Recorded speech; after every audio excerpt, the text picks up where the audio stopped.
Hi, I'm James, and in this video we have a Dell Inspiron 155590 on the desk, and we are taking a look at how to upgrade the SSD, RAM and Wi-Fi.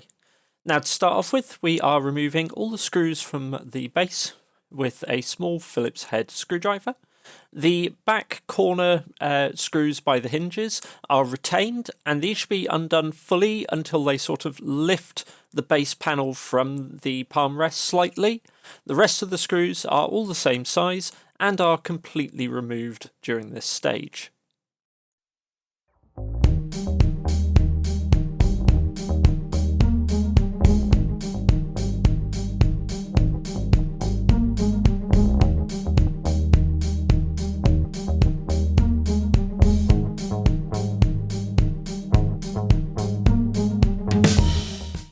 With these screws all removed, or at least slackened until they pop the base up, we then need to turn over the laptop. And using a pry tool, we start in the corner where the base has been lifted away by the screw, and then work our way down the side of the laptop. As this allows us to open, we then want to go to the front of the machine, and again, just working the pry tool into the gap between the chassis and the palm rest, or the base and the palm rest, I should say. Coming down the other side.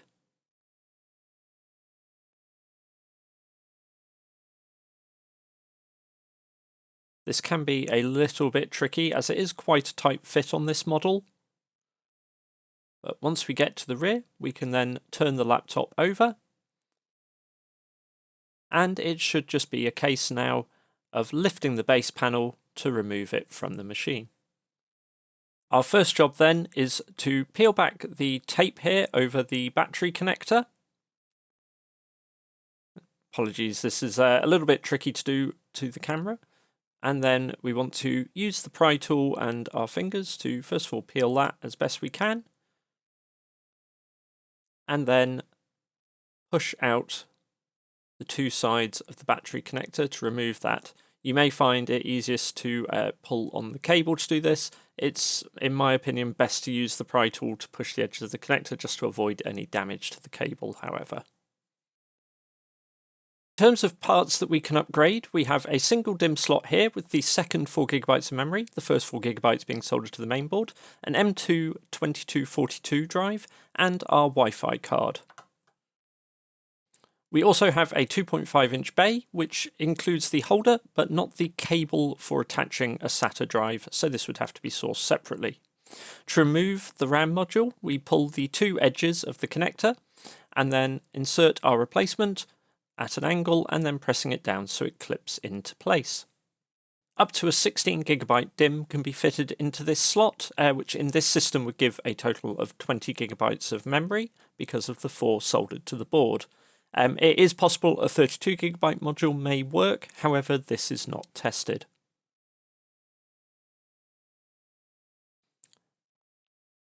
To replace the SSD, we have a single screw holding the existing drive in place.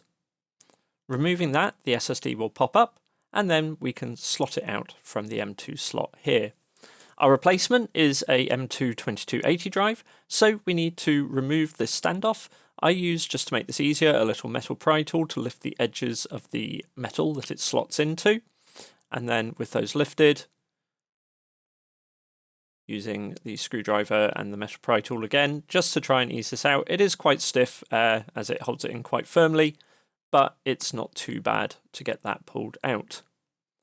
We can then turn it around, and making sure it is correctly positioned so that it will fit the 2280 drive. We want to slide that in place in the second standoff position here.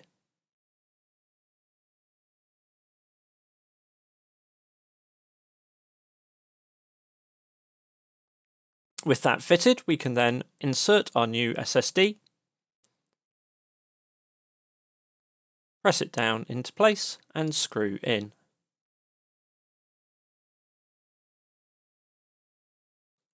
Replacing the Wi-Fi module, we have a single screw which holds this little screw in place with the shield over the antenna, And removing this, again, the card will lift up slightly.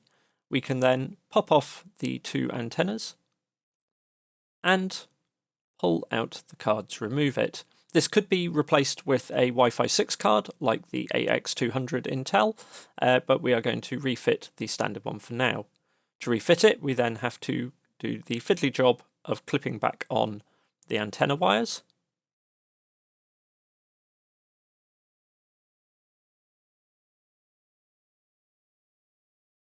And with both of those refitted,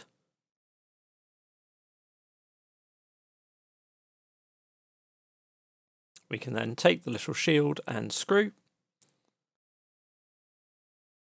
and fit that back into place.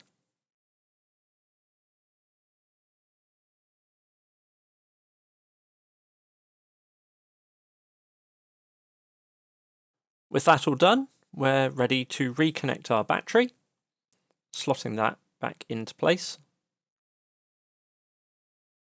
and then refit the base panel. Doing this, we want to press down to engage the clips onto the base.